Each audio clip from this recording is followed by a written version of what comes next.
Yoab anak Seruya mengetahui bahwa hati raja merindukan Absalom, maka ia menyuruh orang ke Tekoa menjemput dari sana seorang perempuan yang bijaksana.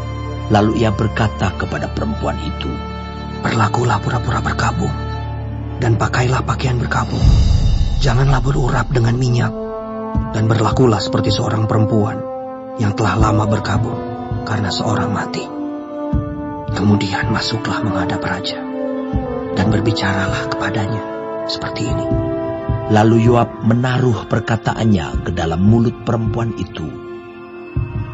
Ketika perempuan Tekoa itu masuk menghadap raja, sujudlah ia dengan mukanya ke tanah dan menyembah sambil berkata, "Tolonglah, ya Tuanku Raja."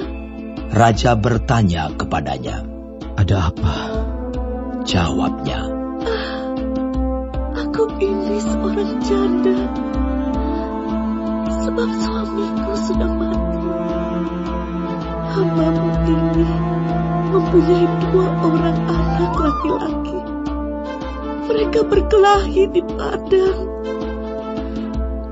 Dan karena tidak ada yang memisahkan, maka yang satu memukul yang lain dan membunuh dia. Sekarang seluruh kaum keluarga bangkit melawan hambamu ini. Dan mereka berkata, serahkanlah orang yang membunuh saudaranya itu, supaya kami menghukum dia mati ganti nyawa saudaranya yang telah dibunuhnya itu. Dan supaya kami memunahkan juga ahli waris itu. Mereka hendak memunahkan keturunanku yang masih tersisa itu dengan tidak meninggalkan nama atau keturunan bagi suamiku di muka bumi." Lalu berbicaralah raja kepada perempuan itu, "Pulanglah ke rumahmu. Mengenai engkau akan kuberi perintah." Perempuan Tekoa itu berkata kepada raja, "Aku dan keluargaku akan menanggung kesalahan itu, ya Tuanku Raja. Tetapi raja dan tahtanya tak bersalah." Lalu berkatalah raja, "Jika ada orang yang mengatakan apa-apa lagi terhadap engkau, bawalah orang itu menghadap aku, maka ia tidak akan mengusik engkau lagi."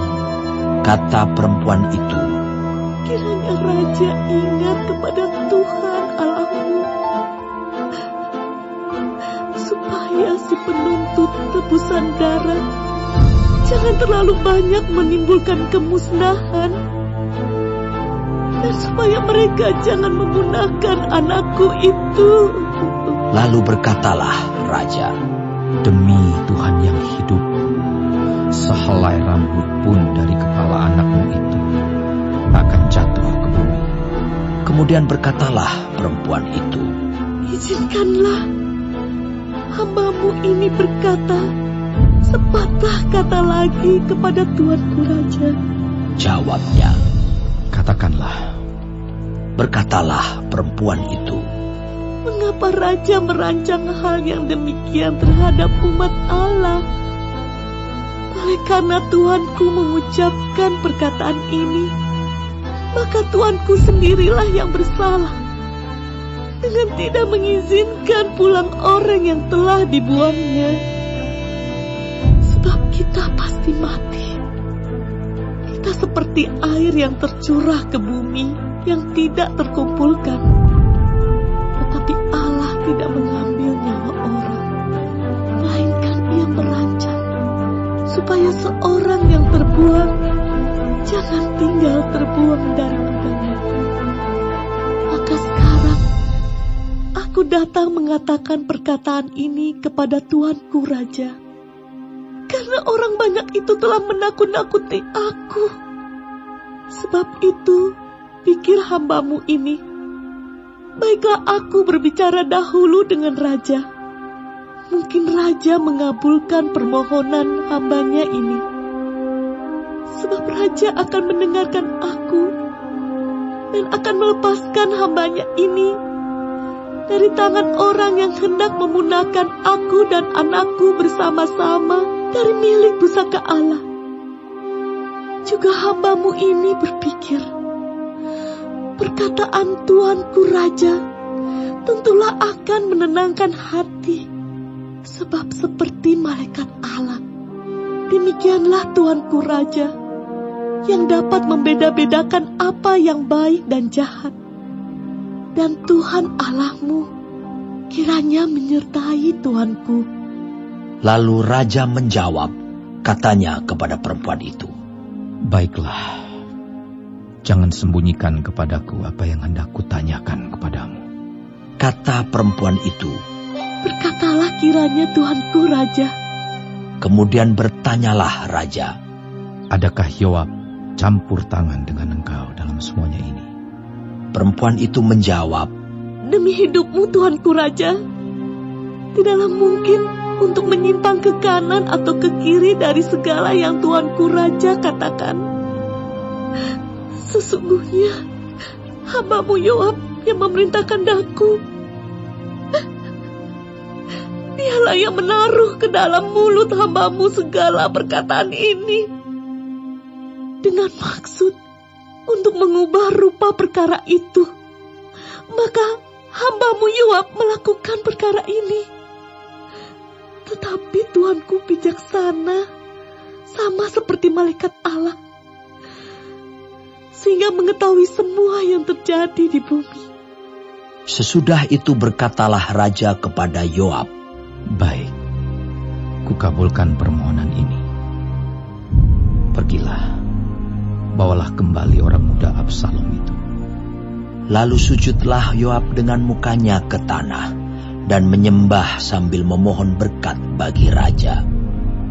Dan Yoab berkata, pada hari ini hamba-Mu mengetahui bahwa Tuanku Raja suka kepada hamba, karena Tuanku telah mengabulkan permohonan hamba-Mu ini. Lalu bangunlah Yoab, ia pergi ke Gesur dan membawa Absalom ke Yerusalem. Tetapi berkatalah raja, ia harus pergi ke rumahnya sendiri. Jangan ia datang ke hadapanku. Jadi pergilah Absalom ke rumahnya sendiri dan tidak datang ke hadapan raja. Di seluruh Israel tidak ada yang begitu banyak dipuji kecantikannya seperti Absalom. Dari telapak kakinya sampai ujung kepalanya tidak ada cacat padanya.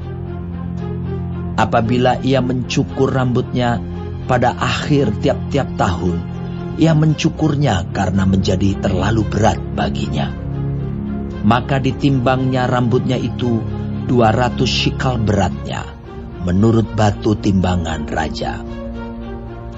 Bagi Absalom lahir 3 orang anak laki-laki dan seorang anak perempuan yang bernama Tamar.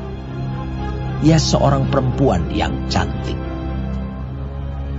Setelah Absalom diam di Yerusalem genap 2 tahun lamanya, dengan tidak datang ke hadapan raja, maka Absalom menyuruh memanggil Yoab untuk diutus kepada raja.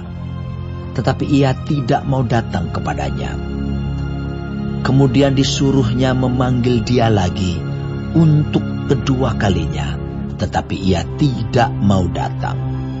Lalu berkatalah ia kepada hamba-hambanya, lihat, ladang Yoab ada di sisi ladangku, dan di sana ada jelainya. Pergilah, bakarlah itu. Maka hamba-hamba Absalom membakar ladang itu.